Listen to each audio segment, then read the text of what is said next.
My name is Captain Stefan Choquette. That's STEFANCHOQUETTE.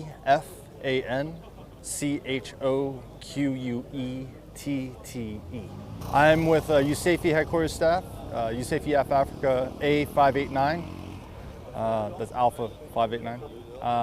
And I am an innovation officer on the staff. I am the assistant OIC at the Air Force delegation, and then I am also the OIC for the flag detail at the conclusion of the parade.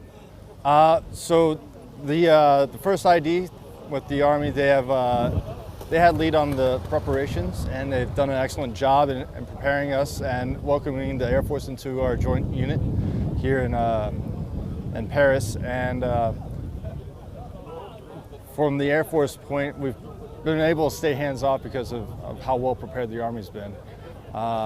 We've been able to just come in, just be professionals, and execute the mission as necessary. So it's been a great opportunity to learn our drill and ceremonies and how we mix together as a joint unit. There's some difficulties that forming, storming, norming, and performing, and we're now at that performing stage as we've been able to execute all the drill movements. Just kind of went down a road there. For me as a unit, being able to talk with my Army, Navy, and Marine counterparts has been just a great experience and also for my airmen that have never been in a joint service environment to learn not only how other ranks perform their duties and the responsibilities that they have back home or abroad, but also how we all interact as leaders.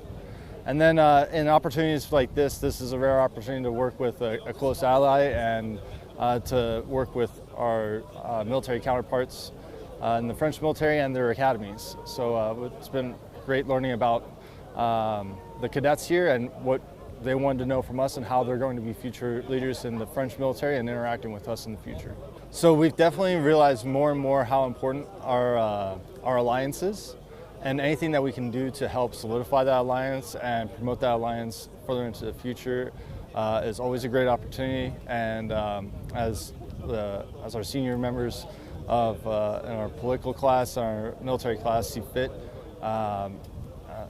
there's a lot that the French can offer to promoting U.S. interests abroad, and there's a lot that the U.S. can offer that helps promote the French interests as well.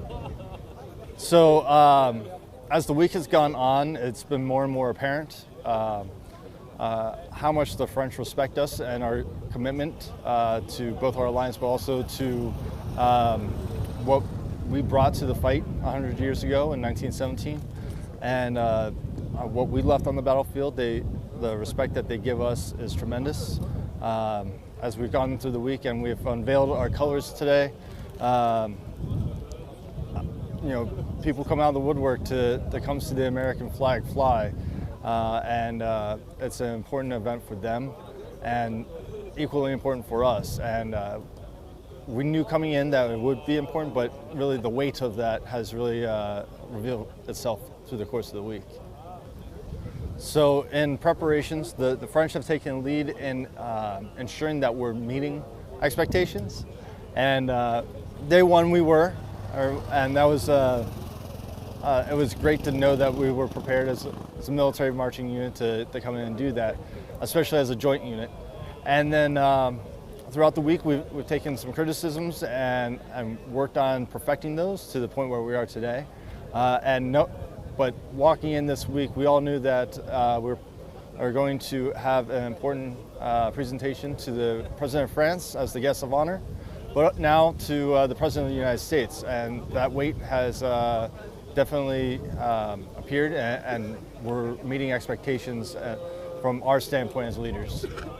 So we've had 0300 wake-up calls. That's our daily wake-up, breakfast, croissants, and then off we go to the Champs-Élysées to go practice in the middle of Paris. In the right as rush hour is happening, that's a very special thing to do, right? You're seeing Paris in a different light that most don't. So we march down the Champs-Élysées daily in the morning, and then we come here to Sartori to test track, to do a couple passes to record our performance and to critique. along with the rest of the French. And then the French have kept us very busy in the afternoons with tours and other cultural events, visiting the Palace of Versailles and the Invalides, their military museum and armory. This afternoon we'll be visiting some other sites in Paris, and then we also have our cultural mixers with the military governor of Paris and the Ministry of Defense. So for my airmen, I hope that they take away a piece of the French culture and how much they respect us as a country, as a warfighting element, and how important our alliance is. Being stationed in Europe, we get to experience many cultures. This is another opportunity, especially to be able to spend an entire week here. We're getting an in-depth look, and that's really where I think our airmen are going to focus our attention to, is how the French government works a little bit with the military, and how we can contribute to each other. So I can talk about my French. I have a French name. Yeah, right. So as an American citizen of French heritage, this is a special opportunity for me to come visit the motherland, if you will. I'll just see where my ancestors came from, and to interact with their long tradition of a military history in the French culture, and to learn a little bit more about them and where my lineage has come from, and to represent America has been really special as I present the best of America to them. So in World War I have 23 ancestors of French-Canadian descent. They were in the Canadian infantry in World War I, and they made their commitments there. Are any of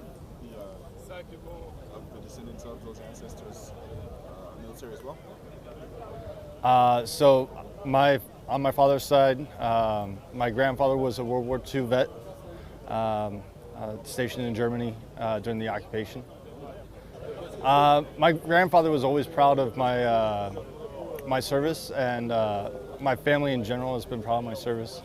The opportunity to be stationed in Germany and to visit France, that's something I'll post on Facebook, and it's an immediate like from everybody in the family, as they know where we came from. And my grandparents got married in Germany during the occupation, and so there's ties to both world wars that our family comes from and why our family exists.